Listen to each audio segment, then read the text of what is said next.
আমি একটি কবিতা লিখব, একটি প্রেমের কবিতা। যার জন্য লিখব তাকে বারবার লিখতে যেও লিখতে পারিনি। দারিদ্রতার চাবুকটা বারবার হৃদয়ে চাপটাচ্ছে, মাথায় অসহ্য যন্ত্রণা, বুকে কি যেন একটা ব্যথার অনুভব, বলতে পারছি না। শুধু তাকে নিয়ে একটি কবিতা লিখব। গভীর রাতে সকলে ঘুমায়, আমি জেগে থাকি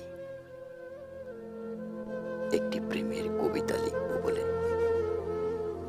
মনে হয় যেন আমি নিজে নিজে পুড়ে দগ্ধ হচ্ছি, নিজেকে নিজে বুঝ দিচ্ছি এই দগ্ধতাই হবে আমার শুদ্ধতা। শুদ্ধ হয়ে একটি কবিতা লিখব, তার জন্য পারিনি। শেষ পর্যন্ত দেখেছি শুদ্ধতা নয়, নিজেকে নিজে পুরে অঙ্গার করে দিচ্ছি। শুধু তোমার জন্য একটা প্রেমের কবিতা লিখব বলে সমুদ্রের সৈকতে হেঁটেছি 1000 বছর ধরে।